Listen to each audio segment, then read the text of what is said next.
I am your host, Dave Kerpen, and I am excited to chat with you for the next 25 minutes or so. Every week we have a different likable leader, and today I'm excited to welcome Mason Harris, who I've known for years. I met him at a Forbes conference probably almost a decade ago now, sort of maybe 7-8 years ago now, and he has just written an incredible book called The Chutzpah Advantage. Yeah, hold it up for our video viewers to watch there, Mason. The Chutzpah Advantage. Go bigger, go bolder, go bigger, be bolder, do better. The Chutzpah Advantage available in bookstores and Amazon everywhere. We're going to get into it in just a moment. We're going to give away copies of the book. The only way to win a copy is to post a comment on LinkedIn, on the LinkedIn Live. So feel free to post a comment. Let me know where you're watching from, where you're listening from, etc. But without further ado, welcome Mason Harris to the show. Dave, it's a pleasure to be here and speaking to a fellow New Yorker, one who's celebrating some good things going on in his life as well. Also appreciate having the opportunity to speak with your audience. So tell me about the Chutzpah Advantage. Tell me what Chutzpah is. I mean, of course, I know what Chutzpah is. I think I really know. But for those people that are listening or watching, what is Chutzpah, and why do you believe that those with Chutzpah can have a business advantage? It's a great question. And what I'd like to ask the audience is, if you'd like to respond, you can. But one, are you even familiar with the word Chutzpah? And if not so familiar that you're ready to define it for us online, think about how you might define it in your own words. You don't have to worry about putting it on just yet. Then I'd also like to ask you, if you were to evaluate yourself on a scale of 1 to 100 with having chutzpah, or a word that's comfortable for you, where would you put yourself on that? Okay, now, Dave, let me ask you, you and I have spoken about this. How would you define chutzpah? You know, you have a great interview guest when I ask you a question, and instead of, you're like my therapist. What's chutzpah? Well, how would you define chutzpah? Okay, well, I would define chutzpah as the courage to do things differently, the courage to try things that are out of the box, the courage to fail, the courage to be so far outside of the box that people think, you know, there is no box. That's probably how I would define chutzpah. How would you define chutzpah, Mason? Well, Dave, you hit on a number of elements right there. The courage to fail is a big one. The courage to do things outside the box.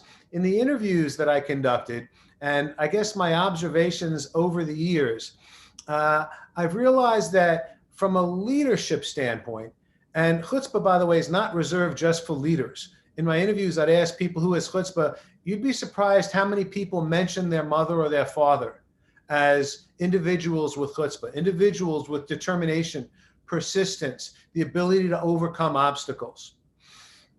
So chutzpah has many definitions. One of the, and I'm glad you asked, you mentioned that therapist thing, because I'll probably be billing you for this session. But as I think about this as well, when asking people about chutzpah, I also ask, is chutzpah good or bad? Is it constructive or destructive? Because it's used in two ways.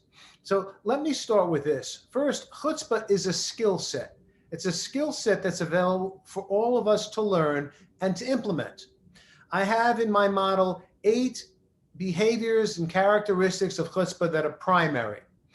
We can talk about, well, there really are some underlying elements as well, but on the whole, the model is 8 behaviors, 8 characteristics, and we'll learn a bit about that model today. We don't have enough time to go through all of it. But like many skill sets, chutzpah can be used for constructive or destructive purposes. So, for example, somebody who's good at math and might decide to take courses in computer programming to learn how to develop software, create apps, can do wonderful things with the skills that are developed. They can create algorithms that help with healthcare. They can make businesses more efficient. They can add entertainment to our lives, family genealogy, characteristics or tracking all for our phone. Or that same person can use that exact same skill set and create ransomware and destroy businesses or hold them up for ransom, steal people's identities using software. So one key here is that chutzpah is neither good nor bad, just as almost no skill sets are good or bad. It's how the user implements them. Thoughts? Okay, well, we're going to talk about that in a moment. But first, if you're just joining me, I am live with Mason Harris, author of The Chutzpah Advantage, and a longtime entrepreneur and consultant and coach. And if you want to win a copy of his book, all you need to do is post a comment on the LinkedIn Live. I know we have people listening on Clubhouse. We have people watching on YouTube, on Facebook, but we're going to choose our prize winners today from LinkedIn. So tell me, so you sort of mentioned you can use chutzpah for good or evil.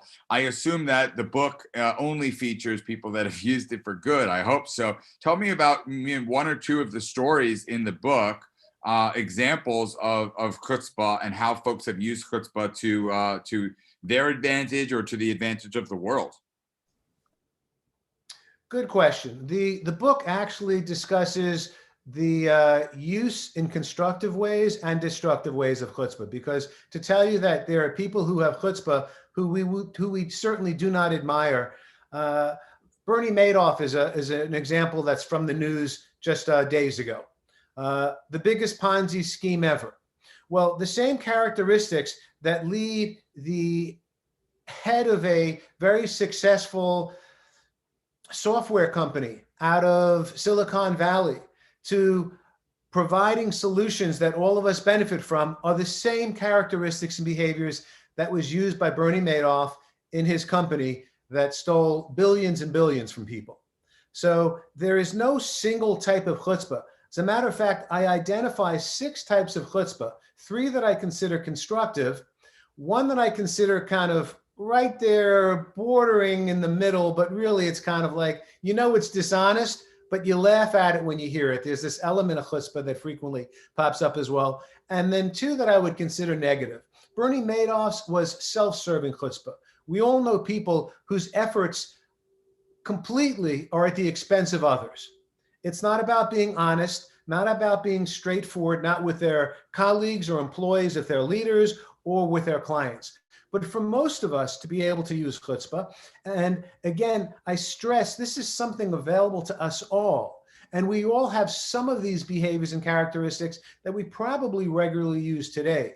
So providing a more complete picture enables us to think about, am I trying to improve elements of my life?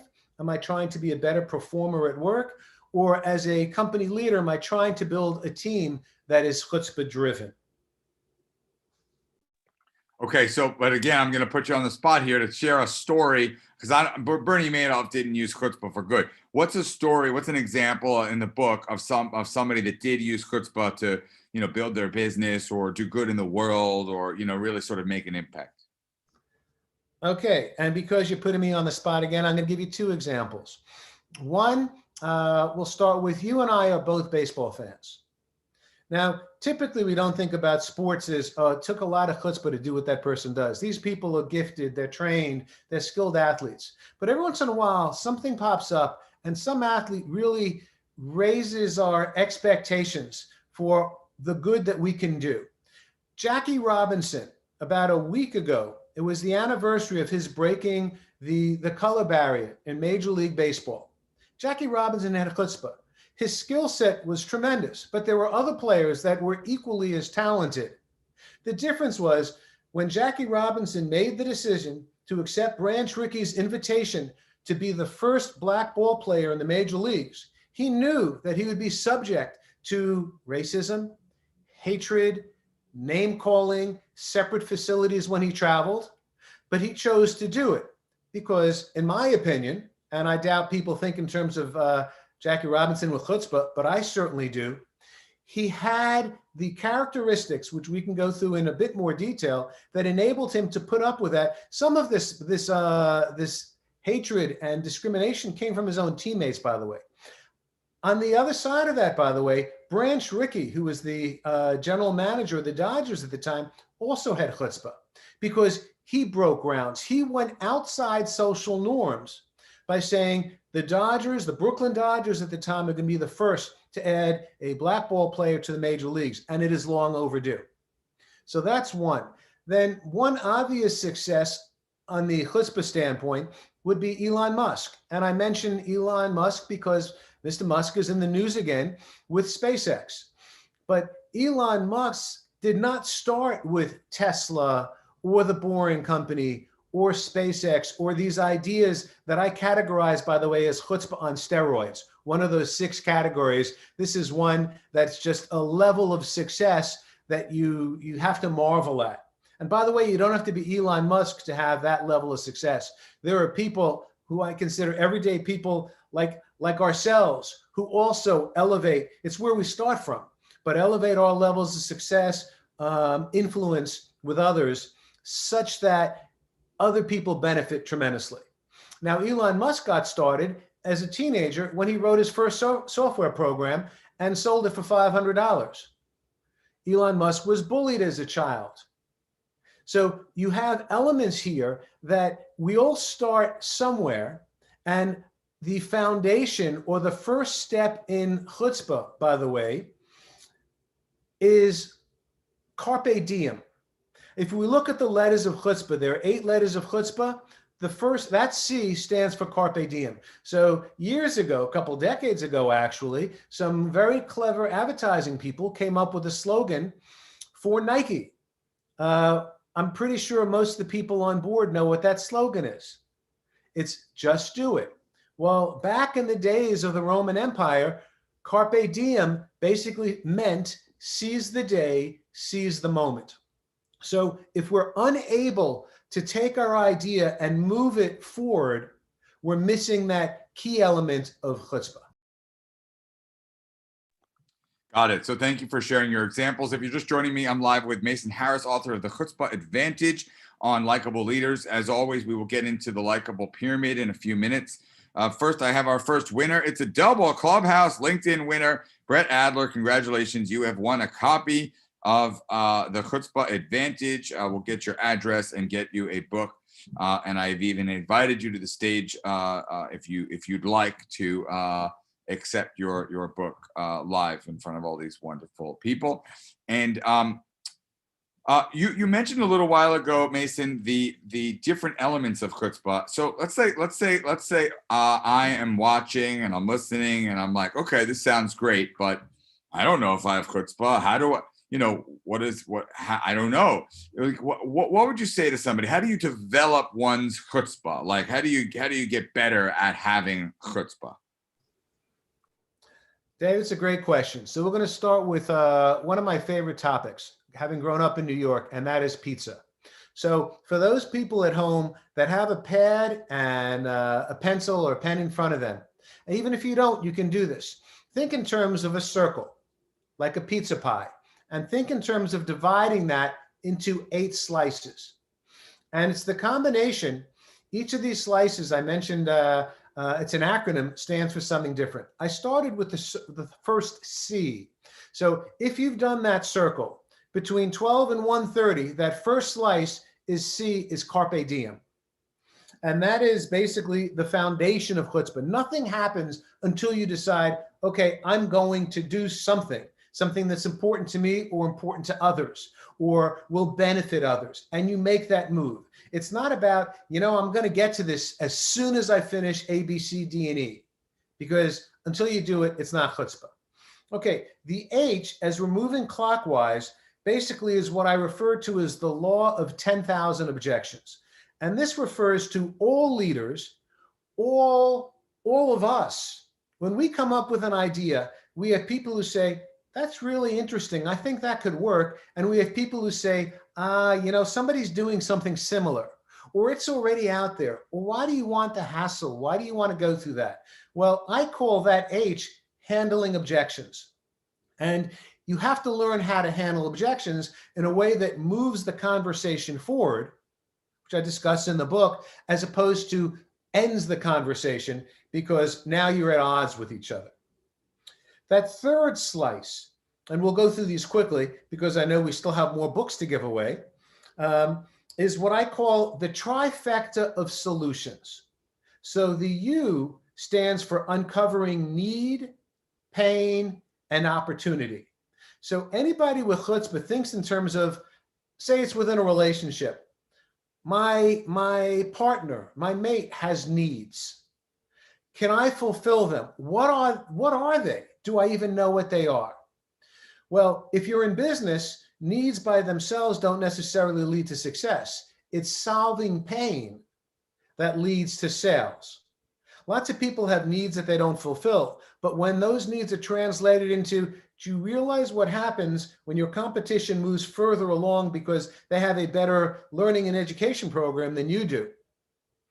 What's going to do to your company, and are your employees going to stay if you fall further and further behind? And then opportunity refers to people who think so outside the box that they come up with ideas that, think of Uber as an example. When Uber got started, we didn't lack from transportation alternatives. We had taxi and limousine services and public transportation and our own vehicles. We could hop a bus or a subway. What Uber did was different. And a lot of people said, this is never going to work, including some well-paid professionals. And they created something with the ride sharing, which really isn't limited to ride sharing, as we've seen since Uber got started. I'll do one more on this wheel, and then we'll open up to some more questions and comments. And that is what I call, who among us is willing to risk both failure and criticism? Because those are the people who are trailblazers. We know we're never going to be perfect in this world with our decisions, our ideas. And people who recognize that perfection isn't the end goal, but rather having more good ideas than bad ideas, are willing to put themselves in the face of criticism, willing to even fail. Why don't we see what questions are coming up now from our audience? Okay, we lost you in the rest there, but we heard at least a lot of the criteria that helps you build chutzpah. So thank you for that. We have our second winner of a book, The Chutzpah Advantage. Congratulations, Zach Schultz. Zach Schultz from Cincinnati. You are a winner. We'll have one more winner to come in just a few minutes. If you have questions for Mason Harris, the author of The Chutzpah Advantage, feel free to post the comments on LinkedIn or Facebook or YouTube. And Mason will ask you to go back later and get to any questions that we don't cover on the show here. If you're listening on Clubhouse and you have questions, feel free to raise your hand on Clubhouse or flash your mic if you're on the stage. And that said, what I want to do, as we always do, is bring up the Likeable pyramid, the Likeable business pyramid. Christina, our amazing producer, my apprentice, is going to do that for us, for those of you watching at home. And for those of you listening, I will quickly share the 11 principles of Likeable business. And Mason, in just a moment, I'll ask you for the ones that resonate the most with you. And I would say, in this case, the ones that you think are the most related to chutzpah, the topic of the day here. But meanwhile, I'd love to know from you guys, the viewers, which are most important to you as a leader. Is it listening? Is it storytelling? Is it passion? Is it teamwork? Is it surprise and delight? Is it responsiveness? Is it simplicity? Is it authenticity? Is it transparency? Is it adaptability? Or is it gratefulness? Post a comment sharing which one is most important to you, and you could win our final prize, copy of The Chutzpah Advantage by Mason Harris. Mason, which of these 11 Likeable business traits do resonates the most with you, and which do you think are most important in order to develop the Chutzpah Advantage? Well, Dave, multiple traits resonate with me, and I feel relate very strongly with chutzpah. But I'm going to go to one of the more surprising ones. In my model, that pizza model, the last H, the one that's just to the left of the C, stands for humility. Humility and gratefulness, which is virtually almost at the top of your pyramid, are very much related. Jim Collins, in his book Good to Great, speaks about the various methods that the best leaders among us use to separate their organizations from others. One of the ones that seems to be most misunderstood, because we tend to think of business leaders as being cutthroat, not necessarily caring of even their own employees because they're thinking of their own stock value. Well, when you have humility, you are appreciative of the work and you recognize the work that people do for you. You share the successes among your colleagues and your organization. You're appreciative to your clients for having had faith and trust in working with you.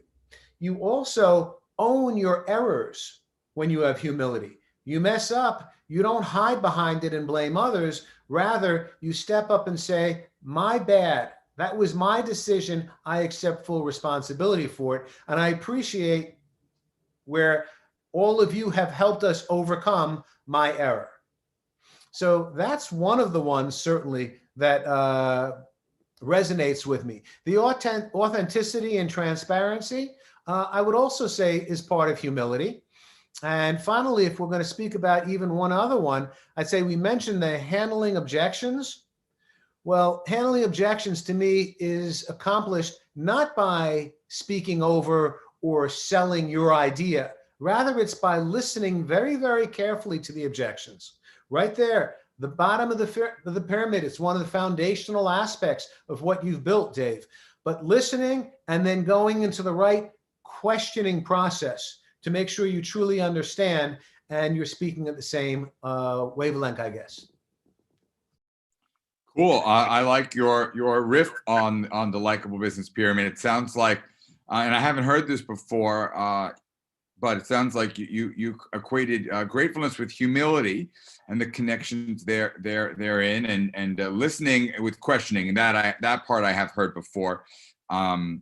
And I agree that great listeners are often great question askers, both because they can ask great questions and then shut up and listen, and also because they can synthesize and summarize what they're hearing when they're listening with a great question. So that's terrific. So